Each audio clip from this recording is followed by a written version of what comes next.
The American YAWP, Chapter 14, Reconstruction, Section 1, Introduction. After the Civil War, the future of the South was uncertain. How would these states be brought back into the Union? Would they be conquered territories or equal states? How would they rebuild their governments, economies, and social systems?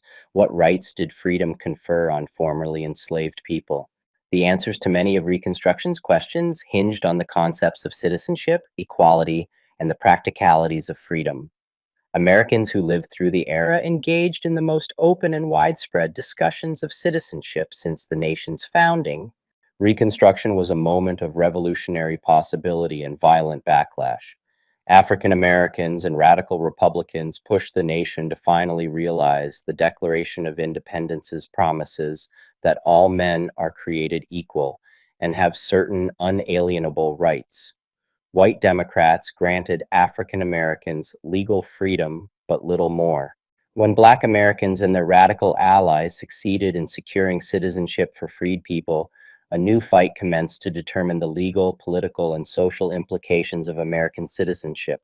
Resistance continued, but white Americans lacked sufficient commitment to enforce the new laws. White supremacist terrorism and electioneering undermined and then overthrew Reconstruction. Limits on human freedom endured and would stand for nearly a century more. Section 2, Politics of Reconstruction. Reconstruction, the effort to restore Southern states to the Union and to redefine African Americans' place in American society, began before the Civil War ended. President Abraham Lincoln began planning for the reunification of the United States in the fall of 1863. With a sense that Union victory was imminent and that he could turn the tide of the war by stoking Unionist support in the Confederate States, Lincoln issued a proclamation allowing Southerners to take an oath of allegiance.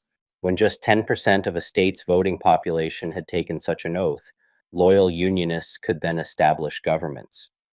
These so-called Lincoln governments sprang up in pockets of Union-controlled territory in the South, including parts of Louisiana, Tennessee, and Arkansas. Unsurprisingly, these were also the places that were exempted from the liberating effects of the Emancipation Proclamation. Initially proposed as a war aim, Lincoln's Emancipation Proclamation committed the United States to the abolition of slavery. However, the proclamation freed enslaved people only in areas of rebellion and left more than 700,000 in bondage in Delaware, Kentucky, Maryland, and Missouri, as well as in Union-occupied areas of Louisiana, Tennessee, and Virginia. To cement the abolition of slavery, Congress passed the 13th Amendment on January 31, 1865. The amendment legally abolished slavery, except as a punishment for crime whereof the party shall have been duly convicted. Section 2 of the amendment granted Congress the power to enforce this article by appropriate legislation. State ratification followed, and by the end of the year, the requisite 3/4 of the states had approved the amendment, and 4 million people were forever free from the slavery that had existed in North America for 250 years. Lincoln's policy was lenient, conservative, and short-lived. The political winds changed when John Wilkes Booth shot Lincoln on April 14, 1865, during a performance of Our American Cousin at Ford's Theater. Treated rapidly and with all possible care, Lincoln nevertheless succumbed to his wounds the following morning, leaving a somber pall over the North and especially among African Americans. The assassination of Abraham Lincoln propelled Vice President Andrew Johnson into the executive office in April 1865. Johnson, a states' rights strict constructionist and unapologetic racist from Tennessee, offered former Confederates in Southern states a quick restoration into the Union.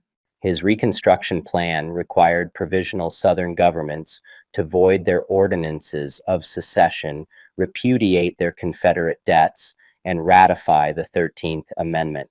On all other matters, the conventions could do what they wanted with no federal interference. He pardoned all Southerners engaged in the rebellion, with the exception of wealthy planters who possessed more than $20,000 in property. The Southern aristocracy would have to appeal to Johnson for individual pardons. In the meantime, Johnson hoped that a new class of Southerners would replace the extremely wealthy in leadership positions. Many Southern governments enacted legislation that reestablished antebellum power relationships, South Carolina and Mississippi passed laws known as Black Codes to regulate Black behavior and impose social and economic control. Other states soon followed. These laws granted some rights to African Americans, like the right to own property, marry, and make contracts. But they also denied fundamental rights. White lawmakers forbade Black men from serving on juries or in state militias, refused to recognize Black testimony against white people, apprenticed orphan children to their former enslavers, and established severe vagrancy laws. Mississippi's vagrant law required all freed people to carry papers proving they had means of employment. If they had no proof, they could be arrested and fined. If they could not pay the fine, the sheriff had the right to hire out his prisoner to anyone willing to pay the tax. Similar ambiguous vagrancy laws throughout the South reasserted control over Black labor in what one scholar has called slavery by another name. Black codes effectively criminalized Black people's leisure, limited their mobility, and locked many into exploitative farming contracts. Attempts to restore the antebellum economic order largely succeeded. These laws and outrageous mob violence against Black Southerners led Republicans to call for a more dramatic Reconstruction. So when Johnson announced that the Southern states had been restored, congressional Republicans refused to seat delegates from the newly reconstructed states. Republicans in Congress responded with a spate of legislation aimed at protecting freed people and restructuring political relations in the South. Many Republicans were keen to grant voting rights for freedmen in order to build a new, powerful voting bloc. Some Republicans, like U.S. Congressman Thaddeus Stevens, believed in racial equality, but the majority were motivated primarily by the interests of their political party. The only way to protect Republican interests in the South was to give the vote to the hundreds of thousands of Black men. Republicans in Congress responded to the codes with the Civil Rights Act of 1866, the first federal attempt to constitutionally define all American-born residents, except Native peoples, as citizens. The law also prohibited any restriction of citizens' fundamental rights. The 14th Amendment developed concurrently with the Civil Rights Act to ensure its constitutionality. The House of Representatives approved the 14th Amendment on June 13, 1866. Section 1 granted citizenship and repealed the Supreme Court's infamous Dred Scott 1857 decision. Moreover, it ensured that state laws could not deny due process or discriminate against particular groups of people. The 14th Amendment signaled the federal government's willingness to enforce the Bill of Rights over the authority of the states. Because he did not believe African Americans deserved equal rights, President Johnson opposed the passage of the 14th Amendment and vetoed the Civil Rights Act. But after winning a two-thirds majority in the 1866 midterm elections, Republicans overrode the veto, and in 1867, they passed the first Reconstruction Act, dissolving state governments and dividing the South into 5 military districts. Under these new terms, states would have to ratify the 14th Amendment, write new constitutions enfranchising African Americans, and abolish repressive Black codes before rejoining the Union. In the face of President Johnson's repeated obstructionism, the House of Representatives issued articles of impeachment against the president. Although Johnson narrowly escaped conviction in the Senate, Congress won the power to direct a new phase of Reconstruction. 6 weeks later, on July 9, 1868, the states ratified the 14th Amendment guaranteeing birthright citizenship and equal protection of the laws.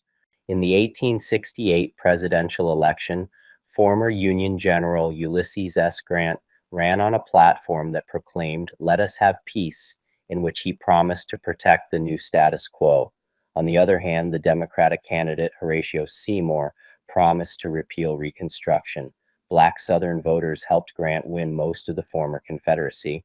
Scalawags and carpetbaggers also buttressed Republicans in the South. Scalawag was the derisive term used to describe white Republicans in the South, and carpetbaggers was the term for Northerners who traveled to the South during Reconstruction, but Black voters formed the backbone of the Republican coalition in the South. Reconstruction brought the first moment of mass democratic participation for African Americans.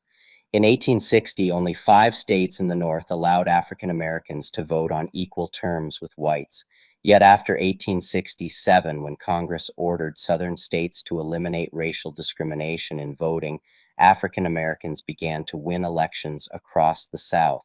In a short time, the South was transformed from an all-white, pro-slavery Democratic stronghold to a collection of Republican-led states with African Americans in positions of power for the first time in American history. Through the provisions of the Congressional Reconstruction Acts, Black men voted in large numbers and also served as delegates to the state constitutional conventions in 1868. Black Americans drew on the decades-long tradition of colored conventions to prepare for the moment, and Black delegates actively participated in revising state constitutions. One of the most significant accomplishments of these conventions was the establishment of a public school system. While public schools were virtually non-existent in the antebellum period, by the end of Reconstruction, every Southern state had established a public school system. Republican officials opened state institutions like mental asylums, hospitals, orphanages, and prisons to white and Black residents, though often on a segregated basis. They actively sought industrial development, northern investment, and internal improvements. African Americans served at every level of government during Reconstruction. At the federal level, Hiram Revels and Blanche K. Bruce were chosen as U.S. Senators from Mississippi. 14 men served in the House of Representatives. At least 270 other African American men served in patronage positions as postmasters, customs officials, assessors, and ambassadors. At the state level, more than 1,000 African American men held offices in the South. PBS Pinchback served as Louisiana's governor for 34 days after the previous governor was suspended during impeachment proceedings and was the only African American state governor until Virginia elected L. Douglas Wilder in 1989, almost 800 African American men served as state legislators around the South, with African Americans at one time making up a majority in the South Carolina House of Representatives. African American office holders came from diverse backgrounds. Many had been born free or had gained their freedom before the Civil War. Many free African Americans, particularly those in South Carolina, Virginia, and Louisiana, were wealthy and well educated, two facts that distinguished them from much of the white population both before and after the Civil War. Some, like Antoine de Buccleuch of Louisiana and William Breedlove from Virginia, owned enslaved laborers before the Civil War. Others had helped enslaved people escape or taught them to read, like Georgia's James D. Porter. Most African American office holders, however, gained their freedom during the war. Among them were skilled craftsmen like Emmanuel Fortune, a shoemaker from Florida, ministers such as James D. Lynch from Mississippi, and teachers like William V. Turner from Alabama. Moving into political office was a natural continuation of the leadership roles they had held in their former communities. By the end of Reconstruction in 1877, more than 2,000 African American men had served in offices ranging from local levy commissioner to U.S. Senator. When the end of Reconstruction returned white Democrats to power in the South, all but a few African American office holders lost their positions. After Reconstruction, African Americans did not enter the political arena again in large numbers until well into the 20th century. Section 3, the meaning of Black freedom. Land was one of the major desires of the freed people. Frustrated by responsibility for the growing numbers of freed people following his troops, General William T. Sherman issued Special Field Order No. 15 in January 1865, in which land in Georgia and South Carolina was to be set aside as a homestead for them. Sherman lacked the authority to confiscate and distribute land, so this plan never fully took effect. One of the main purposes of the federal government's Reconstruction-era Freedmen's Bureau, however, was to redistribute land to formerly enslaved people that had been abandoned and confiscated by the federal government. Even these land grants were short-lived. In 1866, land that ex-Confederates had left behind was reinstated to them.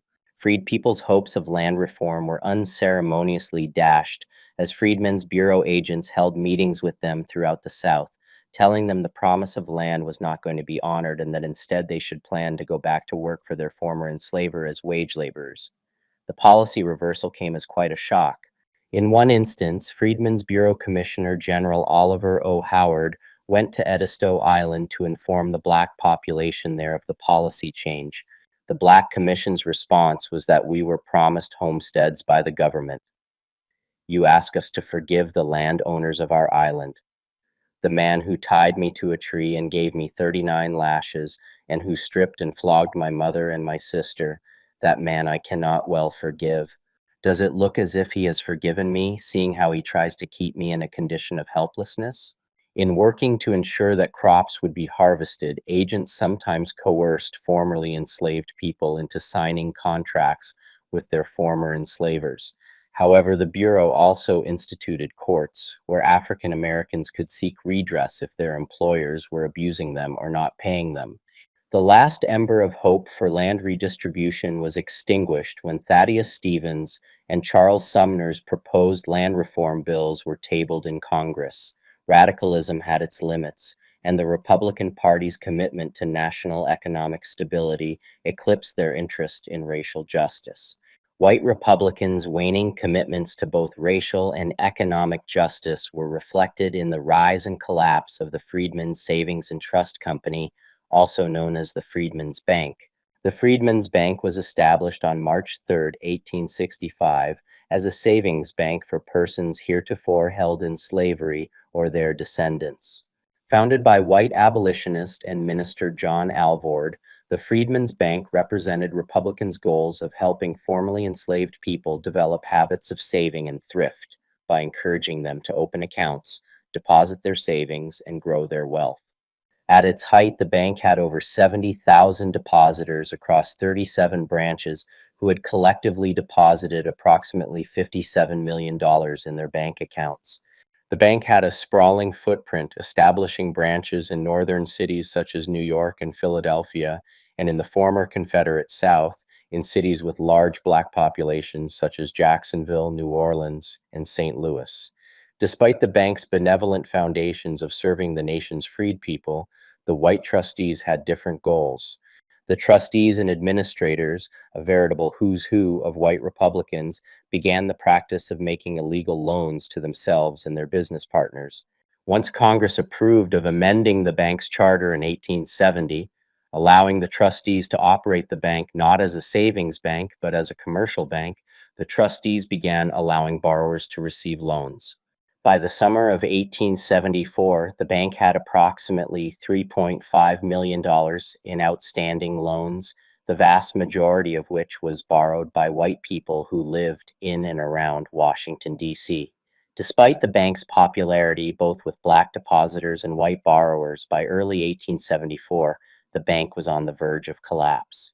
The trustees then asked Frederick Douglass to be the bank's president mere months before Congress mandated that the bank cease operations.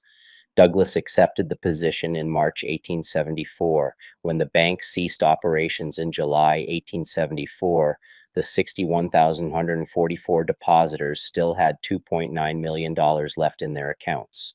Though members of Congress held hearings and heard the testimonies of trustees and depositors, no one was held to account for the bank's failure. Freed people had no recourse and were left to pick up the pieces of their shattered trust.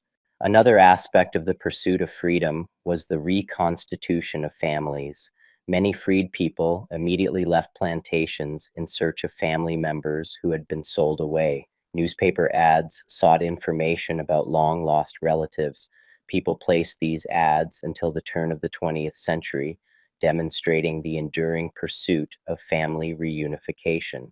Freed people sought to gain control over their own children or other children who had been apprenticed to white masters, either during the war or as a result of the Black Codes. Above all, freed people wanted freedom to control their families. Many freed people rushed to solemnize unions with formal wedding ceremonies. Black people's desires to marry fit the government's goal to make free black men responsible for their own households and to prevent black women and children from becoming dependent on the government. Freed people placed a great emphasis on education for their children and themselves, and the Freedmen's Bureau helped establish schools across the South. For many, the ability to finally read the Bible for themselves induced work-weary men and women to spend all evening or Sunday attending night school or Sunday school classes. It was not uncommon to find a one-room school with more than 50 students ranging in age from 3 to 80. As Booker T. Washington famously described the situation, it was a whole race trying to go to school. Few were too young and none too old to make the attempt to learn. Many churches served as schoolhouses and as a result became central to the freedom struggle. Free and freed Black Southerners carried well-formed political and organizational skills into freedom. They developed anti-racist politics and organizational skills through anti-slavery organizations turned church associations. Liberated from white-controlled churches, Black Americans remade their religious worlds according to their own social and spiritual desires. One of the more marked transformations that took place after emancipation was the proliferation of independent Black churches and church associations. In the 1930s, nearly 40% of 663 Black churches surveyed had their organizational roots in the post-emancipation era. Many independent Black churches emerged in the rural areas, and most of them had never been affiliated with white churches. Many of these independent churches were quickly organized into regional, state, and even national associations, often by brigades of free Black Northerners and Midwesterners who went to the South to help the freed people. Through associations like the Virginia Baptist State Convention and the Consolidated American Baptist Missionary Convention, Baptists became the fastest growing post-emancipation denomination, building on their anti-slavery associational roots and carrying on the struggle for Black political participation. Tensions between Northerners and Southerners over styles of worship and educational requirements strained these associations. Southern rural Black churches preferred worship services with more emphasis on inspired preaching, while urban Black Northerners favored more orderly worship and an educated ministry. Perhaps the most significant internal transformation in churches had to do with the role of women, a situation that eventually would lead to the development of independent women's conventions in Baptist, Methodist, and Pentecostal churches. Women like Nannie Helen Burroughs and Virginia Broughton, leaders of the Baptist Women's Convention, worked to protect Black women from sexual violence by white men. Black representatives repeatedly articulated this concern in state constitutional conventions early in the Reconstruction era. In churches, women continued to fight for equal treatment and access to the pulpit as preachers, even though they were already able to vote in church meetings. Black churches provided centralized leadership and organization in post-emancipation communities. Many political leaders and office holders were ministers. Churches were often the largest buildings in town and served as community centers. Access to pulpits and growing congregations provided a foundation for ministers' political leadership. Groups like the Union League, militias, and fraternal organizations all used the regalia, ritual, and even hymns of churches to inform and shape their practice. Black churches provided space for conflict over gender roles, cultural values, practices, norms, and political engagement. With the rise of Jim Crow, Black churches would enter a new phase of negotiating relationships within the community and the wider world. Section 4, Reconstruction and Women. Reconstruction involved more than the meaning of emancipation. Women also sought to redefine their roles within the nation and in their local communities. The abolitionist and women's rights movements simultaneously converged and began to clash. In the South, both Black and white women struggled to make sense of a world of death and change. In Reconstruction, leading women's rights advocate Elizabeth Cady Stanton saw an unprecedented opportunity for disenfranchised groups. Women, as well as Black Americans, North and South, could seize political rights. Stanton formed the Women's Loyal National League in 1863, which petitioned Congress for a constitutional amendment abolishing slavery. The 13th Amendment marked a victory not only for the anti-slavery cause, but also for the Loyal League, proving women's political efficacy and the possibility for radical change. Now, as Congress debated the meanings of freedom, equality, and citizenship for formerly enslaved people, women's rights leaders saw an opening to advance transformations in women's status too. On May 10, 1866, just 1 year after the war, the 11th National Women's Rights Convention met in New York City to discuss what many agreed was an extraordinary moment full of promise for fundamental social change. Elizabeth Cady Stanton presided over the meeting. Also in attendance were prominent abolitionists with whom Stanton and other women's rights leaders had joined forces in the years leading up to the war. Addressing this crowd of social reformers, Stanton captured the radical spirit of the hour. Now, in the Reconstruction, she declared, is the opportunity, perhaps for the century, to base our government on the broad principle of equal rights for all. Stanton chose her universal language, equal rights for all, with intention, setting an agenda of universal suffrage. Thus, in 1866, the National Women's Rights Convention officially merged with the American Anti-Slavery Society to form the American Equal Rights Association, AERA. This union marked the culmination of the long-standing partnership between abolitionists and women's rights advocates. The IRA was split over whether black male suffrage should take precedence over universal suffrage given the political climate of the South. Some worried that political support for freedmen would be undermined by the pursuit of women's suffrage. For example, ARA member Frederick Douglass insisted that the ballot was literally a question of life and death for Southern black men, but not for women. Some African American women challenged white suffragists in other ways. Frances Harper, for example, a free-born black woman living in Ohio, urged them to consider their own privilege as white and middle class.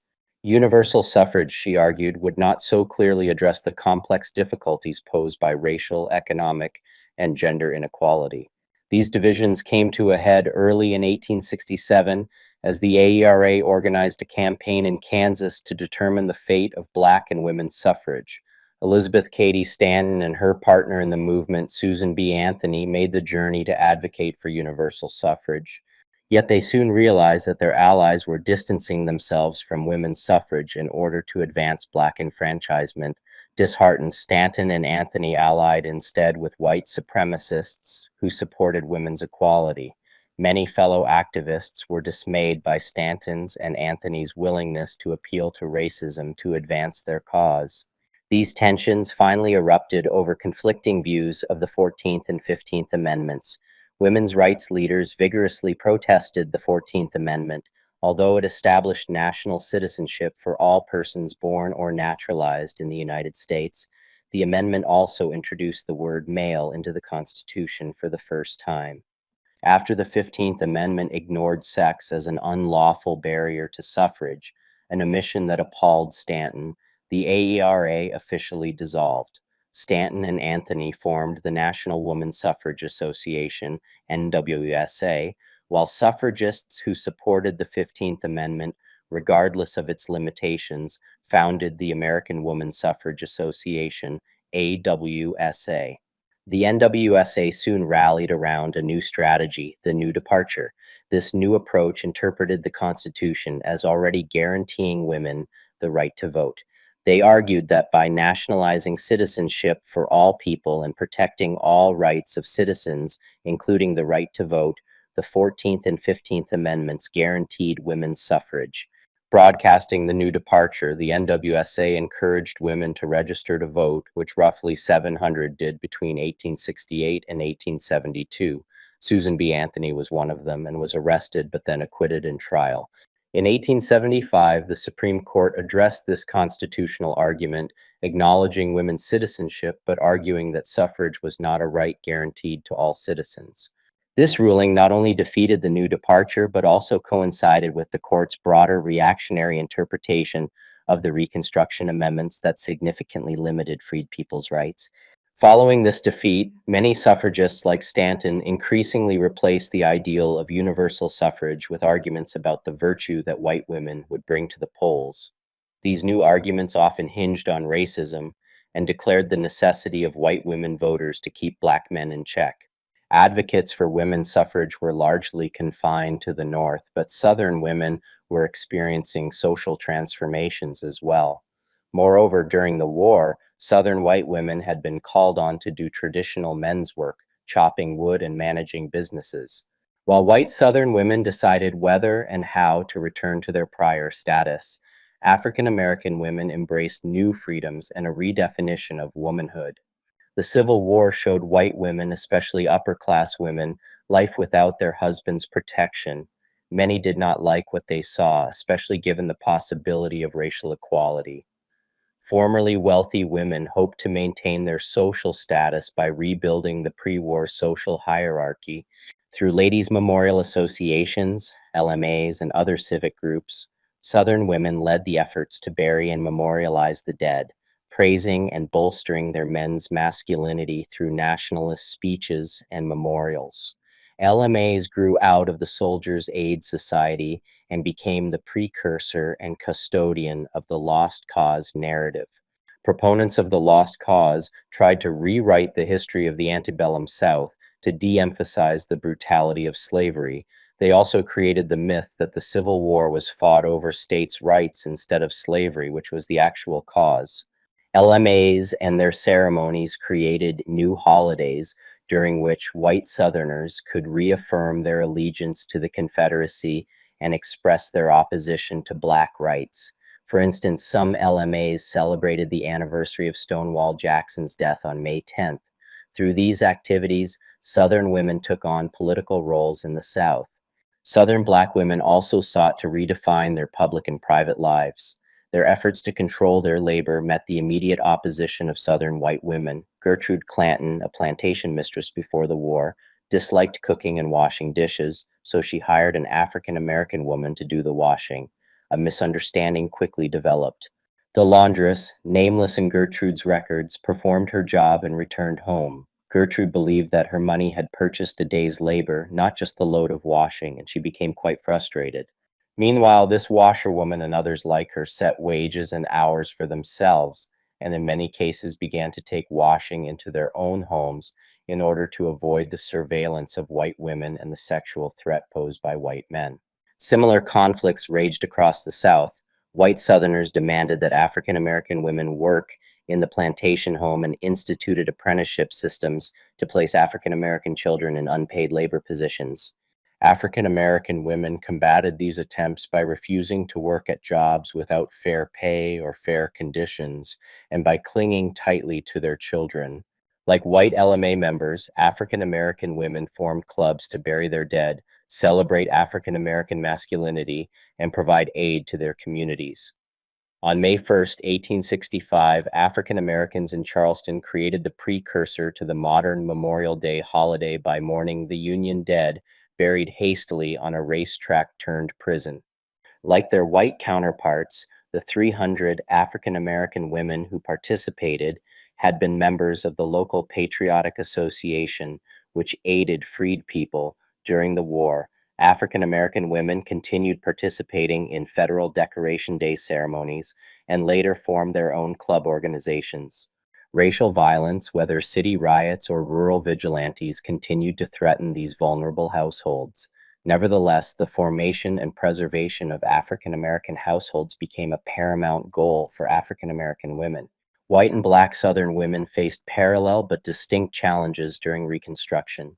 Southern women, both white and black, celebrated the return of their brothers, husbands, and sons, but couples separated for many years by war and enslavement struggled to adjust. To make matters worse, many men returned with physical or mental wounds for war and slavery. For white families, suicide and divorce became more acceptable, while the opposite occurred for black families. Since the entire South suffered from economic devastation, many families were impoverished and sank into debt. All Southern women faced economic devastation, lasting wartime trauma, and enduring racial tensions. Section 5, Racial Violence in Reconstruction. Violence shattered the dream of biracial democracy. Still steeped in the violence of slavery, white Southerners could scarcely imagine black free labor. Congressional investigator Carl Schurz reported that in the summer of 1865, Southerners shared a near unanimous sentiment: you cannot make the Negro work without physical compulsion. Violence had been used in the antebellum period to enforce slave labor and to define racial difference. In the post-emancipation period, it was used to stifle black advancement and return to the old order. Much of life in the antebellum South had been premised on slavery. The social order rested on a subjugated underclass, and the labor system required unfree laborers. A notion of white supremacy and black inferiority undergirded it all. White people were understood as fit for freedom and citizenship, black people for chattel slave labor. The Confederate surrender at Appomattox Courthouse and the subsequent adoption by the U.S. Congress of the 13th Amendment destroyed the institution of American slavery and threw Southern society into disarray. The foundation of Southern society had been shaken, but Southern whites used black codes and racial terrorism to reassert control over formerly enslaved people. Racial violence in the Reconstruction period took three major forms: riots against black political authority, interpersonal fights, and organized vigilante groups. There were riots in southern cities several times during Reconstruction. The most notable were the riots in Memphis and New Orleans in 1866, but other large-scale urban conflicts erupted in places including Lawrence, South Carolina in 1870, Colfax, Louisiana in 1873, New Orleans in 1874, Yazoo City, Mississippi in 1875, and Hamburg, South Carolina in 1876. Southern cities grew rapidly after the war as migrants from the countryside, particularly freed people, flocked to urban centers. Cities became centers of Republican control, but white conservatives chafed at the influx of black residents and the establishment of biracial politics. In nearly every conflict, white conservatives initiated violence in reaction to Republican rallies or conventions or elections in which black men were to vote. The death tolls of these conflicts remain incalculable, and victims were overwhelmingly black.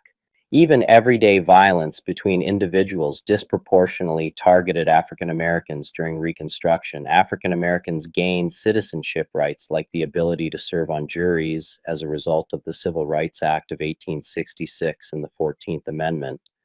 But Southern white men were almost never prosecuted for violence against black victims. White men beat or shot black men with relative impunity and did so over minor squabbles, labor disputes, long-standing grudges, and crimes of passion. These incidents sometimes were reported to local federal authorities like the Army or the Freedmen's Bureau, but more often than not, such violence was unreported and unprosecuted. The violence committed by organized vigilante groups, sometimes called night riders or bushwhackers, was more often premeditated. Groups of night riders operated under cover of darkness and wore disguises to curtail black political involvement. Night riders harassed and killed black candidates and office holders and frightened voters away from the polls. They also aimed to limit black economic mobility by terrorizing freed people who tried to purchase land or otherwise become too independent from the white enslavers they used to rely on. They were terrorists and vigilantes determined to stop the erosion of the antebellum South, and they were widespread and numerous, operating throughout the South. The Ku Klux Klan emerged in the late 1860s as the most infamous of these groups. The Ku Klux Klan, KKK, was organized in 1866 in Pulaski, Tennessee, and had spread to nearly every state of the former Confederacy by 1868. The KKK drew heavily from the antebellum Southern elite, but Klan groups sometimes overlapped with criminal gangs or former Confederate guerrilla groups. The Klan's reputation became so potent and its violence so widespread that many groups not formally associated with it were called Ku Kluxers, and to Ku Klux meant to commit vigilante violence. While it is difficult to differentiate KKK actions from those of similar groups, such as the White Line, the Knights of the White Camellia, and the White Brotherhood, the distinctions hardly matter. All such groups were part of a web of terror that spread throughout the South during Reconstruction. In Panola County, Mississippi, between August 1870 and December 1872, 24 KKK-style murders occurred, and nearby, in Lafayette County, Klansmen drowned 30 black Mississippians in a single mass murder. Sometimes the violence was aimed at black men or women who had tried to buy land or dared to be insolent toward a white Southerner. Other times, as with the beating of Republican sheriff and tax collector Allen Huggins, the KKK targeted white politicians who supported freed people's civil rights. Numerous Republican politicians, perhaps dozens, were killed either while in office or while campaigning. Thousands of individual citizens, men and women, white and black, had their homes raided and were whipped, raped, or murdered. The federal government responded to Southern paramilitary tactics by passing the Enforcement Acts between 1870 and 1871.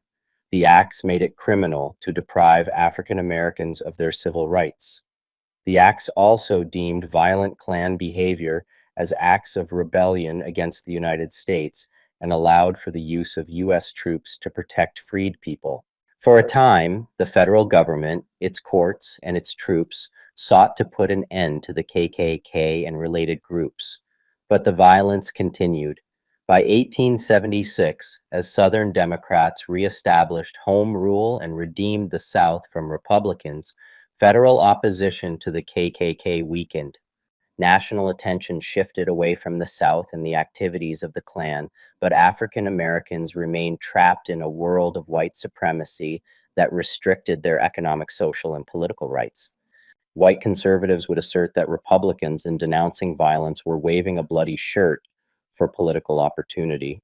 The violence, according to many white conservatives, was fabricated or not as bad as it was claimed, or an unavoidable consequence of the enfranchisement of African Americans on December 22nd, 1871. R.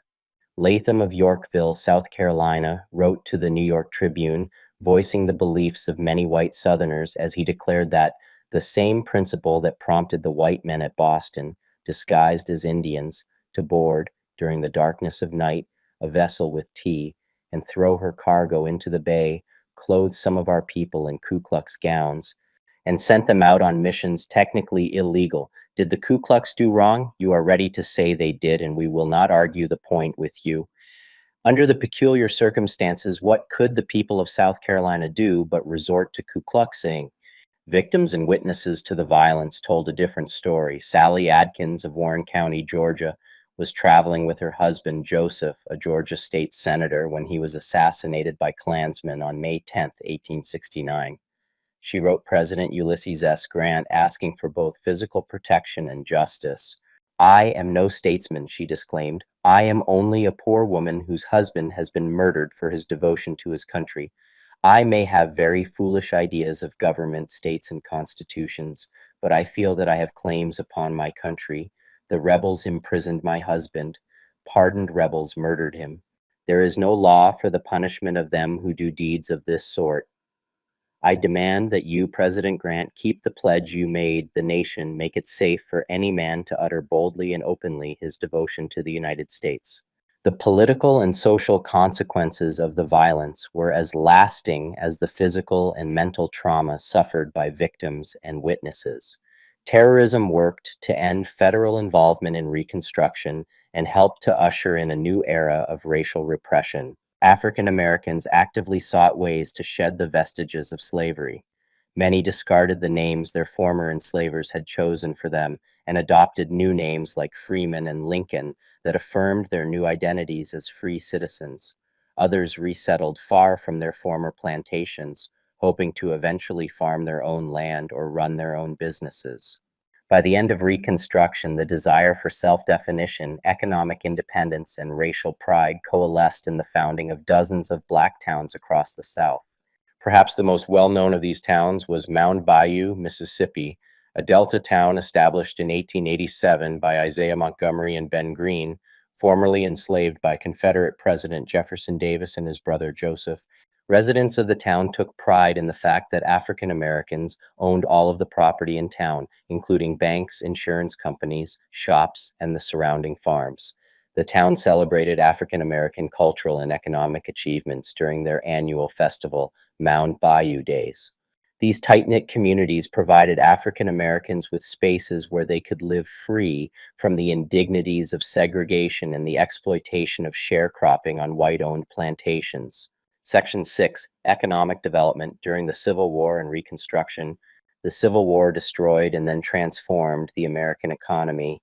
In 1859 and 1860, wealthy Southern planters were flush after producing record cotton crops. Southern prosperity relied on over 4 million enslaved African Americans to grow cotton, along with a number of other staple crops across the region. Cotton fed the textile mills of America and Europe and brought great wealth to the region. On the eve of war, the American South enjoyed more per capita wealth than any other slave economy in the New World. To their enslavers, these people constituted their most valuable assets, worth roughly $3 billion. Yet this wealth obscured the gains in infrastructure, industrial production, and financial markets that occurred north of the Mason-Dixon line, a fact that the war would unmask for all to see. In contrast to the slave South, Northerners praised their region as a land of free labor, populated by farmers, merchants, and wage laborers. It was also home to a robust market economy. By 1860, Northerners could buy clothing made in a New England factory or light their homes with kerosene oil from Pennsylvania. The Midwest produced seas of grain that fed the country, with enough left over for export to Europe. Farther west, mining and agriculture were the mainstays of life. Along with the textile mills, shoe factories, and iron foundries, the firms that produced McCormick's wheat harvesters and Colt's firearms displayed the technical advances of northern manufacturers. Their goods crisscrossed the country on the North's growing railroad network. An extensive network of banks and financial markets helped aggregate capital that could be reinvested into further growth.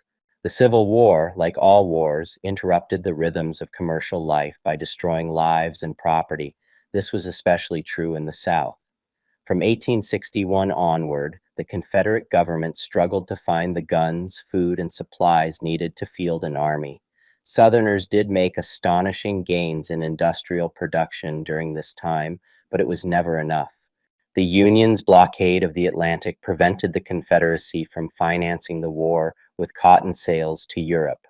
To pay their troops and keep the economy alive, the Confederate Congress turned to printing paper money that quickly sank in value and led to rapid inflation. In many cases, Confederate officials dispensed with taxes paid in cash and simply impressed the food and materials needed from their citizens. Perhaps most striking of all, in the vast agricultural wealth of the South, many Southerners struggled to find enough to eat. The war also pushed the U.S. government to take unprecedented steps.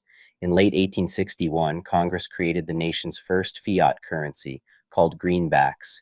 Congress raised tariffs and passed the first national income tax in 1862, and in 1863 created the Office of the Comptroller of the Currency to regulate the national banking system.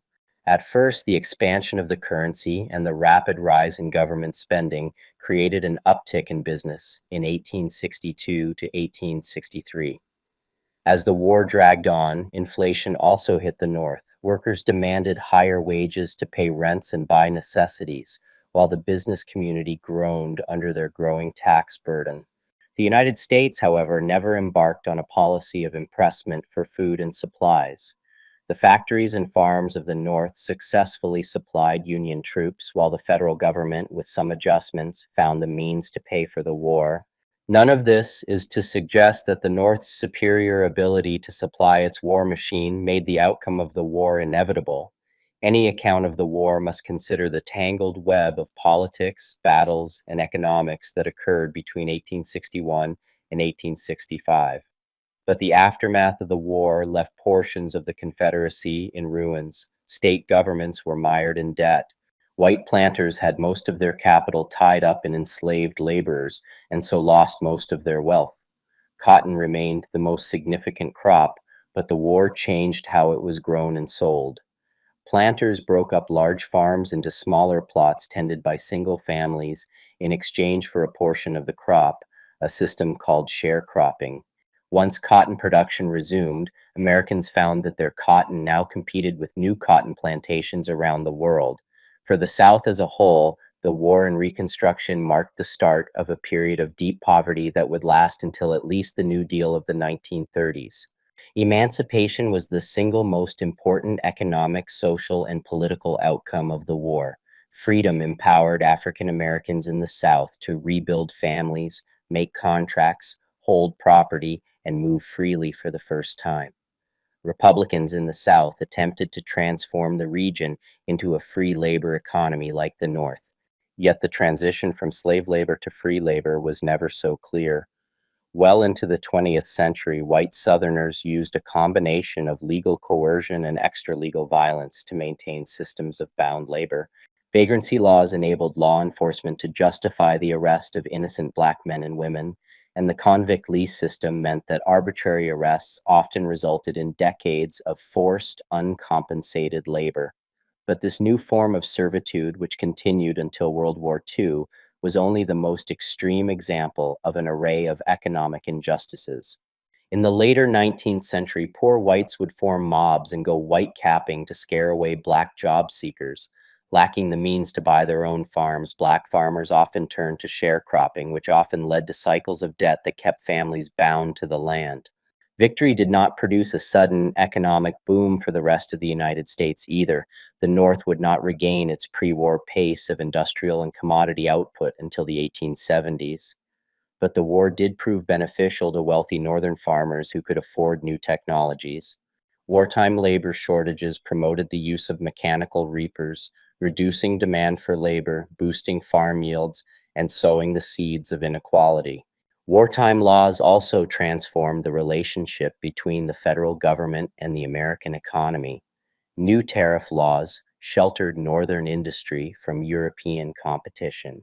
The Morrill Land Grant helped create colleges such as the University of California, the University of Illinois, and the University of Wisconsin.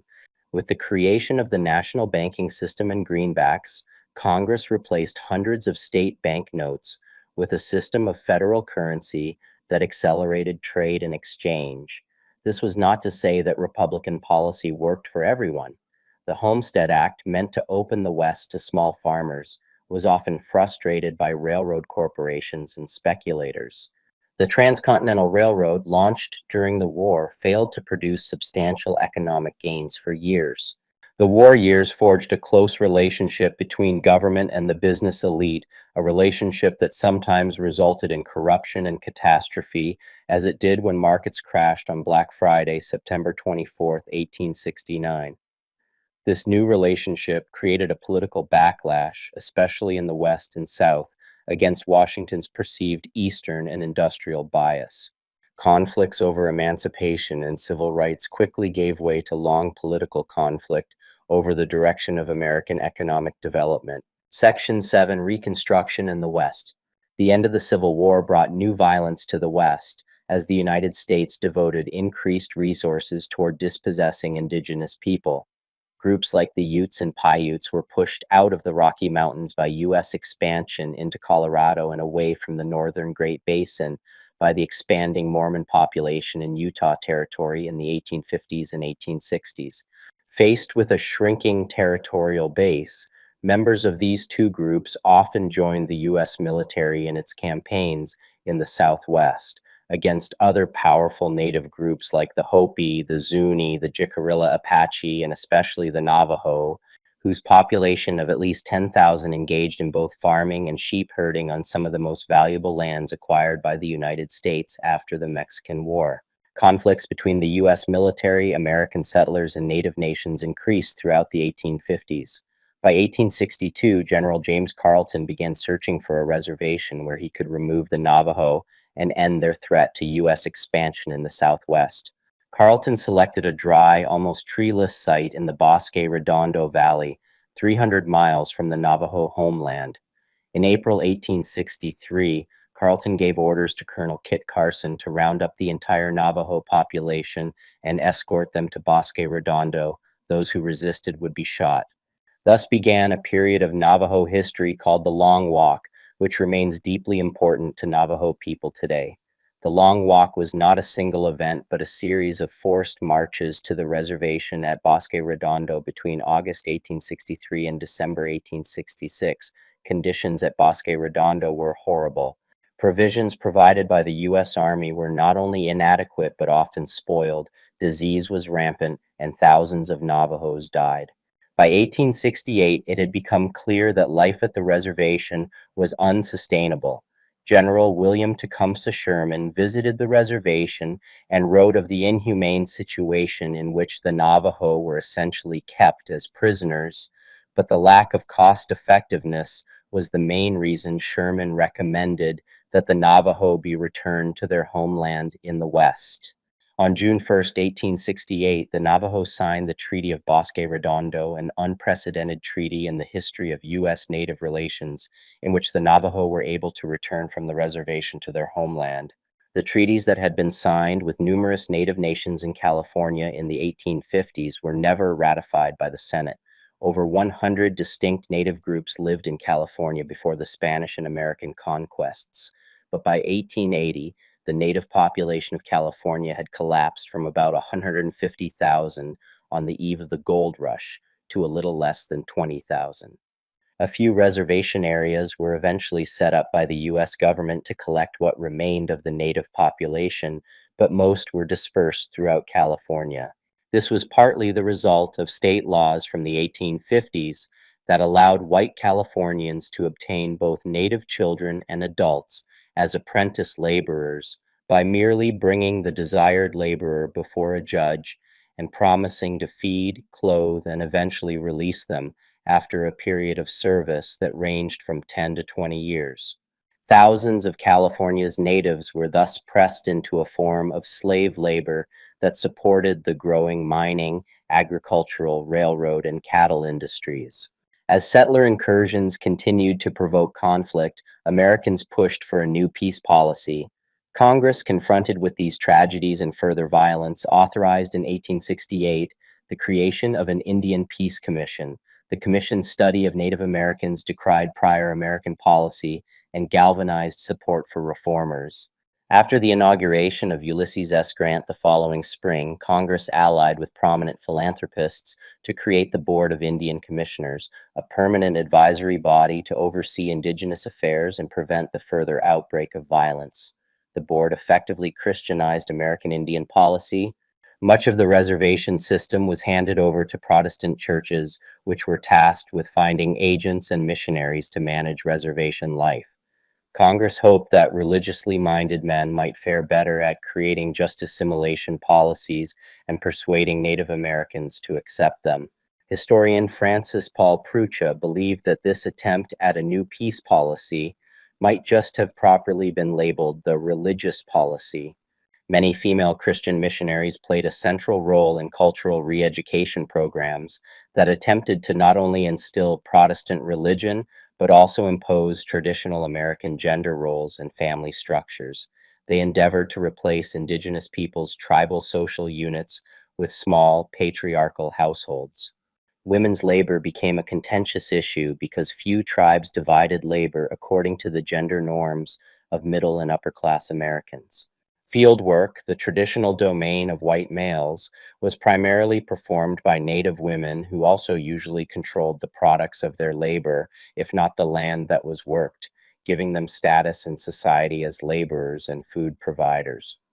For missionaries, the goal was to get Native women to leave the fields and engage in more proper women's workhouse work. Christian missionaries performed much as secular federal agents had. Few American agents could meet Native Americans on their own terms. Most Americans viewed indigenous peoples on reservations as lazy and thought of indigenous cultures as inferior to their own. The views of J. L. Broadus, appointed to oversee several small tribes on the Hoopa Valley Reservation in California, are illustrative. In his annual report to the Commissioner of Indian Affairs for 1875, he wrote, "The great majority of them are idle, listless, careless, and improvident. They seem to take no thought about provision for the future, and many of them would not work at all if they were not compelled to do so. They would rather live upon the roots and acorns gathered by their women than to work for flour and beef." Section 8, the end of Reconstruction. Reconstruction ended when Northerners abandoned the cause of the formerly enslaved and Democrats recaptured Southern politics. Between 1868 and 1877, and especially after the Panic of 1873, economic issues supplanted Reconstruction as the foremost issue on the national agenda. The biggest threat to Republican power in the South had been the violence and intimidation of white Democrats. Only the presence of federal troops in key Southern cities prevented Reconstruction's overthrow. But the United States never committed the personnel required to restore order and guarantee Black Southerners the rights promised by the 14th Amendment. Republicans and Democrats responded to economic uncertainty by retreating from Reconstruction. War weary from a decade of military and political strife, so called stalwart Republicans turned from the idealism of civil rights to the practicality of economics and party politics. They won particular influence during Ulysses S. Grant's first term as president, 1868 to 1872. By the early 1870s, stalwart Republicans assumed control of Republican Party politics. Meanwhile, new departure Democrats who focused on business, economics, political corruption, and trade gained strength by distancing themselves from pro-slavery Democrats and Copperheads in the South. They were called Redeemers. White Southerners initially opposed the Redeemers and instead clung tightly to white supremacy and the Confederacy. But between 1869 and 1871, the Redeemers won support from white Southerners by promising local rule by white Democrats rather than black or white Republicans. By 1871, Redeemers won political control and overthrew Reconstruction in three important states, Tennessee, Virginia, and Georgia. In September 1873, Jay Cooke and Company declared bankruptcy, resulting in bank runs and closures that spiraled into a 6-year depression. The Panic of 1873 crushed the nation's already suffering laboring class and destroyed whatever remaining idealism Northerners had about Reconstruction. In the South, where many farms were capitalized entirely through loans, sources of credit vanished. Many landowners defaulted, and farmers entered an already oversaturated labor market. Wages plummeted, and a growing system of debt peonage trapped workers in endless cycles of poverty. The economic turmoil enabled the Democrats to take control of the House of Representatives after the 1874 elections, blunting the legislature's capacity to any longer direct Reconstruction. On the eve of the 1876 presidential election, the nation still reeled from depression. Scandals sapped trust in the Grant administration. By 1875, Democrats in Mississippi hatched the Mississippi Plan, a wave of violence designed to intimidate black activists and suppress black voters. The state's Republican governor pleaded for federal intervention, but national Republicans ignored the plea. Meanwhile, Rutherford B. Hayes, a Republican, won a landslide victory in the Ohio gubernatorial election without mentioning Reconstruction, focusing instead on fighting corruption and alcohol abuse and promoting economic recovery. His success made him a potential presidential candidate. The stage was set for an election that would end Reconstruction as a national issue. Republicans chose Rutherford B. Hayes as their nominee. Democrats chose Samuel J. Tilden, who ran on honest politics and home rule in the South. Florida, Louisiana, and South Carolina would determine the president. Despite the enduring presence of Reconstruction in those states, white conservatives organized violence and fraud with impunity. With the election results contested, a federal special electoral commission voted along party lines 8 Republicans for, 7 Democrats against in favor of Hayes. Democrats threatened to boycott Hayes's inauguration. Rival governments arose claiming to recognize Tilden as the rightfully elected president. Republicans, fearing another sectional crisis, reached out to Democrats. In what became known as the Compromise of 1877, Democrats conceded the presidency to Hayes on the condition that all remaining troops would be removed from the South and the South would receive special economic favors. Hayes was inaugurated in March 1877. In April, the remaining troops were ordered out of the South. The compromise allowed Southern Democrats, no longer fearing reprisal from federal troops or Northern politicians for their flagrant violence and intimidation of black voters, to return to power. After 1877, Republicans no longer had the political capital or political will to intervene in the South in cases of violence and electoral fraud. In certain locations with large populations of African Americans, such as South Carolina, freed people continued to hold some local offices for several years. Yet, with its most revolutionary aims thwarted by 1868, and economic depression and political turmoil taking even its most modest promises off the table by the early 1870s, most of the promises of Reconstruction were unmet. Section 9 Conclusion. Reconstruction in the United States achieved Abraham Lincoln's paramount desire, the restoration of the Union. The war and its aftermath forever ended legal slavery in the United States, but African Americans remained second-class citizens, and women still struggled for full participation in the public life of the United States. The closing of Reconstruction saw North and South reunited behind the imperatives of economic growth and territorial expansion, rather than ensuring the full rights of its citizens.